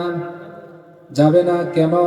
এই আদেশ যদি সন্তান মানতে যায় তাহলে ইসলামের আইন লঙ্ঘন হয়, ইসলামকে অমান্য করা হয়, শিআরে ইসলাম, ইসলামের নিদর্শনকে অবমাননা করা হয়। কারণ দাড়ি হলো একটা শিআরে ইসলাম, মুসলমানের একটা নিদর্শন, ইসলামের একটা নিদর্শন। অনেকে আছে দাড়ি সাজতে সাজতে, এমনও আছে সকালে একবার অফিসে যায়, ব্লেড ভালো করে লাগায়, এরপরে বিকালে এসে আবার গোসলের আগে আবার সাজে। আছে না নাই? কেমন যেন দাড়ির সাথে ওনার সব যুদ্ধ, আর কোথাও যুদ্ধ করার জায়গা পায় না। এজন্য ইসলাম বলে খালিফুল মুশরিকিনা আউফুল লুহা ওয়াহফুশ শারিব। রাসূল বলেন খবরদার, দাড়িকে লম্বা করতে হবে, দাড়ি কাটা যাবে না, সাজা যাবে না। মুশরিকদের বিরোধিতা করো, দাড়িকে লম্বা করো, আর মোচকে খাটো করো। আমাদের সমাজে আছে অনেকে দাড়ি নাই, মোচ লম্বা লম্বা, আছে না নাই? পানি খাওয়ার সময়, মদ খাওয়ার সময় অনেক সময় কি করে, মুস এমন লম্বা যে পাত্র দিয়ে পান করবে ওই পাত্রে আগে পার্টিশন হয়ে যায়, মুসগুলোর উপর দিকে উঠায় এরপরে পান করে। আছে না নাই? আবার পরে বিসমিল্লাহ। লম্বা লম্বা মুসওয়ালারা যখন পানি খায়, এরা সহজে পানি খাইতে পারে না, মুস ভিজাইতে হয়, অথচ মুস ভিজায় পানি পান করা কি মাকরুহে তাহরিম। মদ পান করে গ্লাসের মধ্যে মদ নিয়ে যখন খায় বিসমিল্লাহ, আবার মুসগুলোর উপরে উঠায়। একজন জিজ্ঞেস করে, ভাই মুসগুলো কেন উপরে উঠা? মুস ভিজায় খাওয়া হারাম। মুস ভিজায় খাওয়া কি হারাম? যেটা খাইতেছে সেটা কি? হ্যাঁ, যেটা খাইতেছে ওটা কি? ওটা কি হালাল? মদ হালাল, হালাল না হারাম? হালাল না হারাম? আরো জোরে বলেন, হালাল না হারাম? তাহলে ইয়াবা হালাল নাকি গাঞ্জা হালাল? হ্যাঁ, মদ বলেন, গাঞ্জা বলেন, হিরোইন বলেন, আফিম বলেন, আইস বলেন, ইয়াবা বলেন, বাবা বলেন, দাবা বলেন, যা কিছু আছে নেশা জাতীয় দ্রব্য, ইসলাম চূড়ান্ত পর্যায়ে এগুলোকে হারাম করেছে। কোন মুসলমান মদ হোক অথবা অন্য কোন ট্যাবলেট হোক, যদি কোনো মুসলমান সেগুলোকে সেবন করে, হারাম পান করার কারণে তার চেহারা থেকে মুসলমানিত্বের নূর চলে যায়। যেগুলো মদ খায়, নেশা করে, এদের দেখবেন চেহারা ভেঙে একেবারে চাপায় একসাথে লেগে গেছে। এরা অল্প বয়সে এরা মরে যায়, এদের মস্তিষ্ক নষ্ট হয়ে যায়, এদের হিতাহিত জ্ঞান নষ্ট হয়ে যায়, স্মরণ শক্তি নষ্ট হয়ে যায়, দৃষ্টি শক্তি নষ্ট হয়ে যায় নেশা করার কারণে। আজকাল আমাদের সমাজে এই নেশার অভাব নাই। আল্লাহ, বিশেষ করে যুব সমাজ ইয়াবার রোগে এতটা আক্রান্ত, অবস্থা এমন হয়েছে গ্রাম অঞ্চল পর্যন্ত সে আবার মহামারী প্রবেশ করেছে। আছে না অনেক এলাকায়? অনেক এলাকায় আছে, যুবকরা পর্যন্ত এই মহামারীতে লিপ্ত হয়ে গেছে। আল্লাহ, বিশেষ করে আমার যুবক ভাইদেরকে আল্লাহ তাআলা হেফাজত করুন, বলেন আমিন। এই সমস্ত নেশা থেকে হেফাজত করুন, মারাত্মক ক্ষতি, আমরা বুঝি না। আল্লাহ, এজন্য বলছিলাম মা বাবার এমন আদেশ মানা যাবে না যে আদেশ মানতে গেলে শরীয়ত লঙ্ঘন হয়। তার মধ্যে একটা বললাম, দাড়ি কাটার কথা অথবা সাসার কথা যদি বলে, মা বাবার এই আদেশ মানা যাবে না। অনুরূপ ভাবে যদি কন্যা সন্তান আস্তে আস্তে বড় হয়, যখন তার জন্য শরীয়ত মানা ফরজ হয়ে যায়, প্রাপ্তবয়স্ক হওয়ার সাথে সাথে একজন মেয়ে মানুষের পর্দা করা ফরজ কিনা বলেন তো দেখি। সমাজে অনেক বড় অবহেলা পর্দার বিধান। এখন মেয়ে যদি চায় পর্দা করতে, বুরকা পরে স্কুলে যেতে অথবা আত্মীয় স্বজনের বাড়িতে বেড়াতে যাওয়ার জন্য যদি সে বুরকাকে ব্যবহার করে, পর্দাকে গ্রহণ করে, আর যদি মা বাবা বলে বুরকা পরা যাবে না, পর্দা করা যাবে না, এভাবে যেতে হবে, সন্তানের জন্য মা বাবার এই আদেশ মানা জায়েজ না।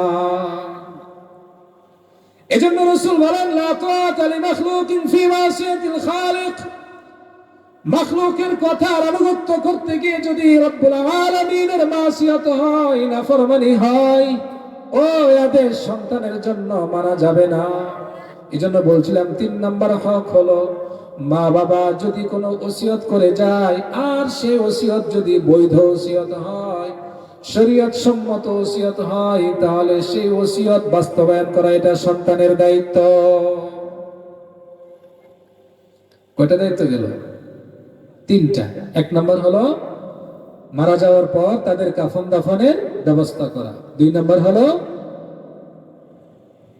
হুকুকুল ইবাদ, হুকুকুল্লাহ, ঋণ থাকলে ঋণগুলো আদায় করা। 3 নাম্বার হলো বৈধ ওসিয়তগুলো পুরা করা। 4 নাম্বার হক, আপনার মা বাবা যখন দুনিয়া থেকে চলে যাবে, তাদের জন্য ইসালে সওয়াব করবে, অর্থাৎ তাদের জন্য নেক কাজ করে নেক আমলের সওয়াব তাদের জন্য পাঠাবে। বলবেন হুজুর এটার পদ্ধতি কি? আপনার বাবা চলে গিয়েছে অথবা আপনার মা দুনিয়া থেকে চলে গেছে, আপনি তাদের মাগফিরাতের উদ্দেশ্যে রব্বুল আলামিনের কাছে কোরআনুল কারীম থেকে সূরা ফাতিহা একবার পাঠ করেন, সূরা ইখলাস 3 বার পাঠ করেন। সূরা ফাতিহা একবার পাঠ করলে সওয়াব হবে কি হবে না? সূরা ইখলাস 3 বার পাঠ করলে সওয়াব হবে কি হবে না? রাসূল বলেন, আমার উম্মতের মধ্যে যে উম্মত সূরা ইখলাস 3 বার পাঠ করবে, ওই উম্মতকে আল্লাহ তাআলা গোটা কোরআন খতমের সওয়াব দান করবে। এই আমলগুলো করে রব্বুল আলামিনের কাছে হাত তুলে বলবেন, আল্লাহ কোরআন তেলাওয়াত করেছি, দুরূদ পাঠ করেছি, এই আমলগুলোর যত সওয়াব হবে আল্লাহ সমস্ত সওয়াবগুলো আমার মা বাবার কবরে তুমি তাদের আমল নামায় পৌঁছে দিও। এটাকে বলা হয় ইসালে সওয়াব। অথবা গরিব দুঃখী মানুষদের মেহমানদারি করতে পারি। সাধারণত আমরা যেটা করে থাকি, কেউ মারা গেলে 3-4 দিন পর তার জন্য আমরা দাওয়াতের ব্যবস্থা করি কি করি না? মনে রাখতে হবে, এটা কোনো অনুষ্ঠান নয়, এটা হলো সওয়াবের উদ্দেশ্যে করা, একমাত্র সওয়াবের উদ্দেশ্যে। মেহমানদারি করা নবীর সুন্নত। মেহমানদারি করা কি নবীর সুন্নত। একটা সুন্নত যদি আমরা আমল করতে পারি, সওয়াব হবে কি হবে না? মেহমানদারি যদি আপনি করেন, মেহমানদারির যা সওয়াব হবে রব্বুল আলামিনের কাছে বলবেন, আল্লাহ যে মেহমানদারি করালাম এর যা সওয়াব হবে সমস্ত সওয়াবগুলো আমার মৃত মা বাবার আমল নামায় পৌঁছে দাও। আল্লাহ তাআলা পৌঁছে দিবেন। কয় নাম্বার হক হলো? 4 নাম্বার। কি করা? তাদের জন্য ইসালে সওয়াব করা, অর্থাৎ নেক কাজ করে সেগুলোর নেক তাদেরকে দান করে দেওয়া। 4 নাম্বার হক। 5 নাম্বার হক হলো, মা বাবা যখন দুনিয়া থেকে চলে যাবে, আপনি তো আর পারবেন না বাবার খেদমত করতে, আপনি তো পারতেছেন না মায়ের খেদমত করতে।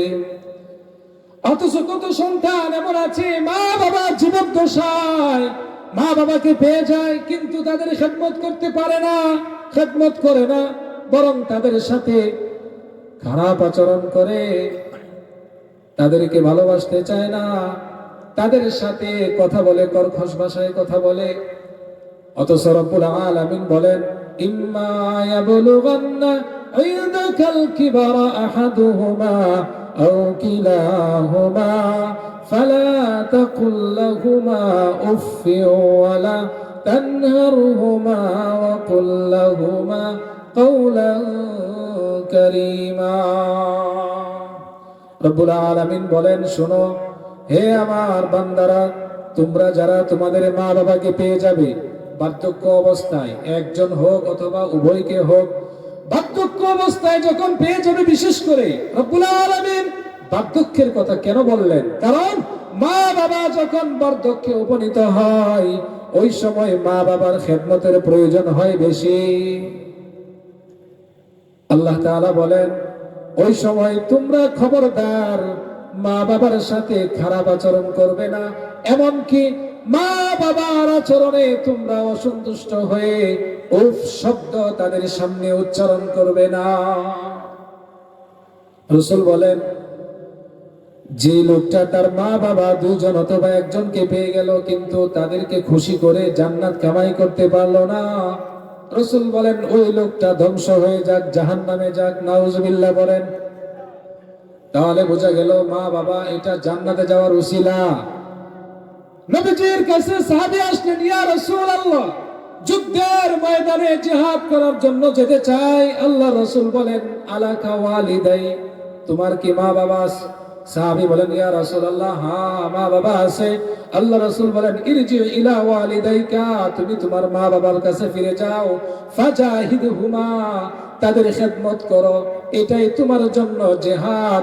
জিহাদ করতে গিয়ে যে পরিমাণ সওয়াব তুমি পেতে, মা বাবার খেদমত করার কারণে আল্লাহ তাআলা সেই সওয়াব তোমাদেরকে দান করে দিবে।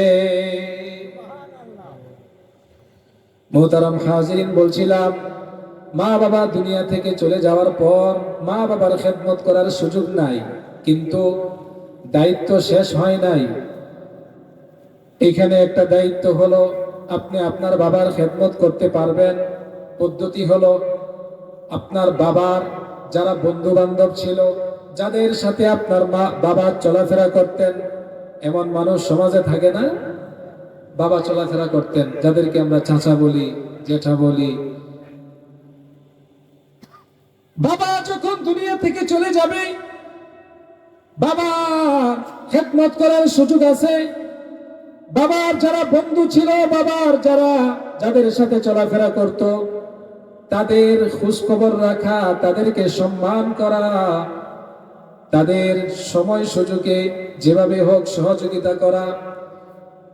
এভাবে যখন একজন সন্তান বাবার বন্ধু বান্ধবের সাথে সদাচরণ করবে, এই সদাচরণের কারণে আল্লাহ তাআলা তার বাবার খেদমত করার যে সওয়াব, সেই সওয়াব আল্লাহ তাআলা তার বাবার আমলনামায় পাঠিয়ে দিবে।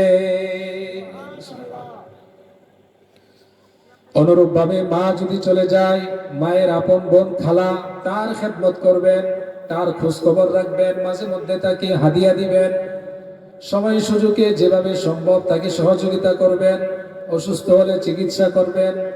এই কাজগুলো যদি করতে পারেন তাহলে মূলত মার খেদমত করার অন্তর্ভুক্ত হয়ে যাবে।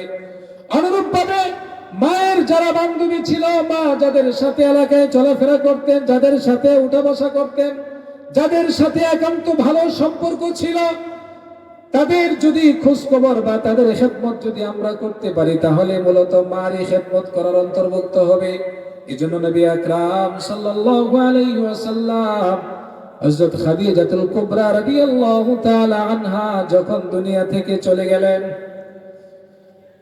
খাদিজা রাদিয়াল্লাহু তাআলা আনহা যখন মৃত্যুবরণ করলেন, মৃত্যুর পর রাসূলের কাছে যখন কোথাও থেকে হাদিয়া আসতো অথবা নিজের কাছে কোনো জিনিস নিজে উপার্জন করতে পারতেন, রাসূলুল্লাহ সাল্লাল্লাহু আলাইহি ওয়াসাল্লাম কি করতেন? খাদিজা তো নাই, খাদিজার যারা বান্ধবী ছিল, নবীজি খাদিজার বান্ধবীদের বাড়িতে তিনি গোশতের প্যাকেট করে করে হাদিয়া পাঠাতেন। সুবহানাল্লাহ, খেদমতের সুযোগ আছে।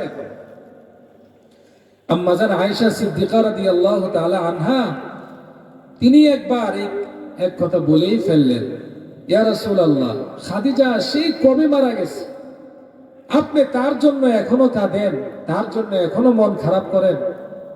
একটু অন্যভাবে বললেন। রাসূলুল্লাহ সাল্লাল্লাহু আলাইহি ওয়াসাল্লাম ভীষণ কষ্ট পেলেন আয়েশার এই কথার কারণে। রাসূল বললেন, আয়েশা, তুমি আমার স্ত্রী খাদিজাতুল কুবরা, সে আমার স্ত্রী ছিল। পার্থক্য হলো তুমি হলে আমার সুখের সময়ের স্ত্রী, আর খাদিজা যখন আমার স্ত্রী ছিল তিনি তখন আমার দুঃখের সময়ের আমার জীবন সঙ্গিনী ছিল। যখন মক্কার জমিনে পা রাখার মতো আমার কোনো সুযোগ ছিল না, চতুর্দিক থেকে কাফের মুশরিকরা যখন আমার বিরোধিতায় লিপ্ত হয়ে গেল, মক্কায় আমার পা রাখার দ্বিতীয় কোনো জায়গা ছিল না, একমাত্র খাদিজার কাছে আমি আশ্রয় নিয়েছিলাম। আয়েশা খাদিজার ব্যাপারে এই ধরনের মন্তব্য করবে না। নবীজি সাল্লাল্লাহু আলাইহি ওয়াসাল্লাম এই আমল দিয়ে বুঝিয়ে দিলেন, একজন সন্তানের মা যদি দুনিয়া থেকে চলে যায়, ওই মায়ের খেদমত করার সুযোগ আছে কিভাবে? ওই মায়ের যারা বান্ধবী আছে, মা যাদের সাথে চলাফেরা করতেন, একজন সন্তান যখন তাদের সাথে সুসম্পর্ক বজায় রাখবে, একজন সন্তান যখন তাদের খোঁজ খবর রাখবে, তাদের সহযোগিতা করার চেষ্টা করবে, রাসূল বলেন এটাও তার মার খেদমত করার অন্তর্ভুক্ত হয়ে যাবে। কয় নম্বর হকের কথা বললাম? এক নম্বর ছিল দাফন কাফনের ব্যবস্থা করা, দুই নম্বর ছিল ঋণগুলো আদায় করা, তিন নম্বর ছিল বৈধ কোনো ওসিয়ত থাকলে সেটা পালন করা, আদায় করা, চার নম্বর ছিল ইসালে সওয়াব করা, পাঁচ নম্বর হলো মা বাবার যারা বন্ধু বান্ধব অথবা বান্ধবী ছিল তাদের সাথে সুসম্পর্ক রাখা, বিশেষ করে মায়ের বোন খালা এবং বাবার ভাই চাচা, এদের সাথে সুসম্পর্ক বজায় রাখা। কিন্তু আমাদের সমাজে তো আজকে চাচা ভাতিজার যে যুদ্ধ, যে সংগ্রাম, এটা সেই যে আদিকাল থেকে চলে আসছে, এখনো চলছে, কিয়ামত পর্যন্ত এই যুদ্ধ চলবে। আল্লাহ, সবচেয়ে বেশি যে ঝগড়াটা হয় সেটা হলো জমি জমা নিয়ে, তাই না? চাচার সম্পদ ভাতিজা কিভাবে আত্মসাৎ করবে এই চিন্তায় থাকে, এমনকি চাচাকে দুনিয়া থেকে চিরতরে বিদায় করে দেওয়ার জন্য চেষ্টা করে, চাচাকে হত্যা করার চেষ্টাও করে। কথা বলেন ঠিক কিনা? আরে দুনিয়ার সম্পদ এত লোভ করে লাভ কি? শত শত হাজার হাজার বিঘা জমি তুমি উপার্জন করলে মৃত্যুর পর কতটুক জমি তুমি সাথে নিয়ে যাবে? 3.5 হাত জায়গা ছাড়া আর কোনো জায়গা পাবে না। অনেক সময় অবস্থা এমন হয়, চাচার বিরোধিতা করতে গিয়ে মৃত্যুর পর দাফন করার জায়গা নিজের জায়গায় পারে না, চাচার জায়গায় গিয়ে দাফন করতে হয়। কেন? নিজের সম্পদ নাই, কিন্তু চাচার বিরোধিতা ঠিকই করে। এজন্য মোহতারাম হাজিরিন, 5 নম্বর হক হলো বাবার বন্ধু বান্ধব, বাবার ভাই চাচা এবং মায়ের বোন খালা এবং তাদের বান্ধবী, তাদের সাথে সুসম্পর্ক বজায় রাখা। 6 নম্বর হক, মা বাবার জন্য আল্লাহ তাআলার কাছে ইস্তিগফার করা। বলেন কি করা? আর জোরে বলেন কি করা? সবচেয়ে সহজ একটা আমল। মা বাবা যদি দুনিয়া থেকে চলে যায়, তাদের জন্য আল্লাহর কাছে মাগফিরাত কামনা করা, ইস্তিগফার করা। নবীজি বলেন, একজন মানুষ যখন দুনিয়া থেকে চলে যায়, কবরে যখন চলে যায়, ওই লোকটা দুনিয়ার গুনাহের কারণে যদি আযাবের ফেরেশতার হাতে গ্রেফতার হয়ে যায়, নবীজি বলেন ওই লোকটার অবস্থা এমন হয়, চিৎকার করতে থাকে, কে আছো আমার আপন জনের মধ্যে, কে আছো আমাকে আযাব থেকে বাঁচাবে? রাসূল বলেন, দৃষ্টান্ত দিয়ে বোঝাচ্ছেন, একজন মানুষ নদী অথবা সাগরের মাঝখানে যদি নৌকা ডুবে, এরপরে সে বাঁচার জন্য চেষ্টা করবে কি করবে না? কিভাবে চেষ্টা করবে? এভাবে দাঁড়িয়ে থাকবে নাকি সাঁতার কাটবে? হাবুডুবু খাবে, বাঁচার জন্য চেষ্টা করবে। আর যখন মাথাটা উপরের দিকে থাকবে, চিৎকার করবে, বাবা অথবা মা অথবা ভাই অথবা বন্ধু বান্ধব, আমাকে বাঁচাও, আমাকে বাঁচাও। ইয়া আবি ইয়া উম্মি ইয়া সাদিকি ইয়া আখি, আমাকে বাঁচাও, হে আমার বাবা আমাকে বাঁচাও, হে আমার মা আমাকে বাঁচাও। এভাবে চিৎকার করবে কি করবে না? চিৎকার করতে দেবে বাঁচার জন্য। আর সে সর্বাত্মক চেষ্টা করবে এবং অপেক্ষা করে দেখি কেউ আসে কিনা আমাকে বাঁচানোর জন্য। বলেন তো দেখি, এরপরে যদি কেউ তার হাত ধরে ওই ডুবন্ত অবস্থা থেকে কেউ তাকে উত্তোলন করে, কেমন খুশি হবে? কেমন খুশি হবে? রাসূল বলেন, ওই ডুবন্ত অবস্থা থেকে বাঁচানোর কারণে ওই লোকটা যেমন খুশি হবে, কবরে যেই লোকটা আযাবের মধ্যে আছে ওই লোকটার জন্য যদি দুনিয়ার এই জমিনে বসে বসে কেউ তার জন্য ইস্তেগফার করে, আল্লাহর কাছে ক্ষমা প্রার্থনা করে, ওই ইস্তেগফার গুলো, ওই মাগফিরাত গুলো তার কবরে যখন আল্লাহ তাআলা পাঠিয়ে দেন, পাহাড় সমপরিমাণ দুনিয়া ওই লোকটাকে দিলে যেই পরিমাণ খুশি হতো, রাসূল বলেন ওই ইস্তেগফারের আমলগুলো সে পাওয়ার কারণে তার চেয়ে বেশি খুশি ওই বান্দা হয়ে যায়। সুবহানাল্লাহ। ইস্তেগফার। নবীজি সাল্লাল্লাহু আলাইহি ওয়াসাল্লাম বলেন, কিয়ামতের দিন যখন জান্নাতীদের জন্য জান্নাতের ফয়সালা হয়ে যাবে, জাহান্নামীদের জন্য জাহান্নামের ফয়সালা হয়ে যাবে, জান্নাতীরা যখন জান্নাতে প্রবেশ করবে, গিয়ে দেখবে তার এত সম্মান, এত নাজ নিয়ামত জান্নাতে ভরপুর।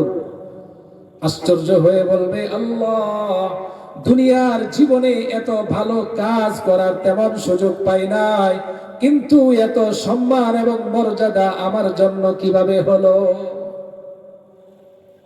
আল্লাহ সেদিন বলবে, বান্দা, দুনিয়া থেকে তুমি চলে এসেছো, তোমার যে সন্তান ছিল ওই সন্তান আমার কাছে তোমার পক্ষ থেকে মাগফিরাত কামনা করত, ইস্তিগফার করত।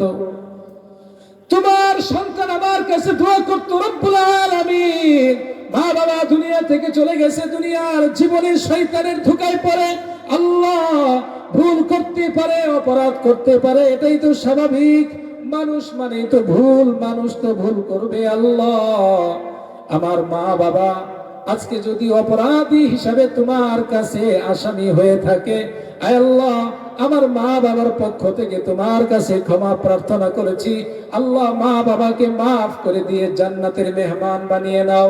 রব্বুল আলামিন বলবেন, এরে বান্দা, তোমার নেক সন্তান যখন আমার কাছে এই দোয়াগুলো করেছিল, আমি ওই দোয়াগুলো কিয়ামতের দিনের জন্য আমি রিজার্ভ করে রেখেছি। ওই দোয়াগুলোর বদৌলতে, ইস্তেগফারের বদৌলতে আমি আল্লাহ তোমার সম্মান আরো বাড়িয়ে দিয়েছি। সুবহানাল্লাহ। আসতে বলেন, আর জোরে বলেন সুবহানাল্লাহ, আর জোরে বলেন সুবহানাল্লাহ। মা বাবা যাদের চলে গেছে, মা বিশেষ করে যাদের চলে গেছে, হ্যাঁ, যার চলে যায় সে বুঝে কি কষ্ট, আর যে সন্তানের দিল পাথর হয়ে গেছে সে তো জীবনেও বুঝবে না। চোখের জলে বাঁধ মানে না, বুক ভেঙে যায় চিরে, মা জননী আসবে কি আর আমার বুকে ফিরে, মা জননী আসবে কি আর আমার বুকে ফিরে, মায়ের কথা পড়লে মনে আধার আসে ঘিরে, মা জননী আসবে কি আর আমার বুকে ফিরে, মা জননী আসবে কি আর আমার বুকে ফিরে। কেউ ছিল না পাশে যে ছিল শুধু মা, সেই মায়ের ভুলে আমি থাকতে পারি না। জীবন যেন বন্ধি আমার দুঃখের কারাগারে। মা জননী আসবে কি আর আমার বুকে ফিরে? মা জননী আসবে কি আর আমার বুকে ফিরে? নবীজি বলেন, যার মা বাবা চলে গেছে দুনিয়া থেকে, এই আমলটা যদি কেউ করতে পারে, ইস্তিগফারের আমল। কিসের আমল বলেন? আর জোরে বলেন, কিসের আমল? ইস্তিগফার। রাসূল করিম সাল্লাল্লাহু আলাইহি ওয়াসাল্লাম বলেন, ইযা মাতাল ইনসান ইনকাতা আমালু। একজন মানুষ যখন দুনিয়া থেকে চলে যায়, তার সমস্ত নেক আমলের দরজা বন্ধ হয়ে যায়। জীবদ্দশায় মানুষ নামাজ পড়তে পারে, মৃত্যুর পর নামাজ পড়তে পারে না। এভাবে প্রত্যেকটা নেক কাজের দরজা বন্ধ হয়ে যায়। নবীজি বলেন, তিনটা আমলের দরজা চালু থাকে। এক নাম্বার হলো ইল্লা মিন সালাস, ওয়ালাদিন সালেহ। এক নাম্বার হলো নেককার সন্তান, ইয়াদউ লাহু। আরেকটা হলো মিন সাদাকাতিন জারিয়া, আরেকটা হলো সাদাকায়ে জারিয়া, আরেকটা হলো আও ইলমিন ইউনতাফাউ বিহি, এমন ইলম যা মানুষকে শিখিয়ে যাওয়ার পর যুগ যুগ ধরে তার শিক্ষার ধারাবাহিকতা চলতে থাকে। নবীজি সাল্লাল্লাহু আলাইহি ওয়াসাল্লাম বলেন, তিনটা পয়েন্টের কথা উল্লেখ করেছেন। একজন মানুষ যখন দুনিয়া থেকে চলে যায়, সমস্ত আমলের দরজা বন্ধ হয়ে যায়। কয়টা আমলের দরজা চালু থাকে? তিনটা। কয়টা আমলের দরজা চালু থাকে? আর জোরে বলেন, কয়টা? তিনটা। এক নাম্বার হলো সাদাকায়ে জারিয়া, এমন দান যে দানের প্রভাব যুগ যুগ ধরে চলতে থাকে। দুই নাম্বার হলো এমন ইলম, যে ইলম দ্বারা মানুষ উপকৃত হয়। তিন নাম্বার হলো নেক সন্তান। তিনটা অপশনের যে কোনো একটা আপনি গ্রহণ করতে পারেন। মৃত্যুর পর এই আমলের সওয়াবের ধারাবাহিকতা আপনার জন্য চালু থাকবে। নবীজি বলেন, ইস্তিগফারের ফজিলতের কারণে জান্নাতে ওই মা বাবার সম্মান আল্লাহ বাড়িয়ে দিবেন। আশ্চর্য হয়ে বলবে রব্বুল আলামিন, কিভাবে এত সম্মান হলো? আল্লাহ বলবেন, তোমার সন্তান ইস্তিগফার করেছিল, সেটার বদৌলতে আমি আল্লাহ তোমাকে সম্মানিত করেছি। সর্বশেষ আরেকটা দায়িত্ব, 7 নম্বর দায়িত্ব, মাঝে মধ্যে তাদের কবরে যাওয়া, তাদের কবরের জিয়ারত করা। সর্বশেষ কি বলেন? তাদের কবর জিয়ারত করা। 1 নাম্বার বলেছিলাম কি? 1 নাম্বার হলো মা বাবা মারা যাওয়ার পর তাদের কাফন দাফনের ব্যবস্থা করা। আমার সাথে বলেন, 1 নাম্বার হলো কাফন দাফনের ব্যবস্থা করা। 2 নাম্বার হলো তাদের উপরে ঋণ থাকলে সেই ঋণগুলো আদায় করা। 2 নাম্বার কি? ঋণ আদায় করা। 3 নাম্বার হলো তাদের কোনো বৈধ ওসিয়ত থাকলে সেই ওসিয়ত গুলো পুরা করা। 3 নাম্বার ওসিয়ত পুরা করা। 4 নাম্বার হলো তাদের জন্য ইসালে সওয়াব করা, নেক কাজ করে সেই নেকিগুলো তাদেরকে দান করে দেওয়া। 5 নাম্বার হলো মা এবং বাবার বন্ধু বান্ধব বান্ধবী, বাবার আপন ভাই চাচা, মায়ের আপন বোন খালা, তাদের সাথে সুসম্পর্ক রাখা। 6 নাম্বার হলো তাদের জন্য ইস্তেগফার করা। 7 নাম্বার হলো তাদের কবরে মাঝে মধ্যে গিয়ে তাদের কবর জিয়ারত করা। আল্লাহ রাব্বুল আলামিন যে কথাগুলো বললাম আমাদের সকলকে বোঝার তৌফিক দান করুন, আমল করার তৌফিক দান করুন। ওয়া আখিরু দাওয়ানা আলহামদুলিল্লাহি রাব্বিল আলামিন।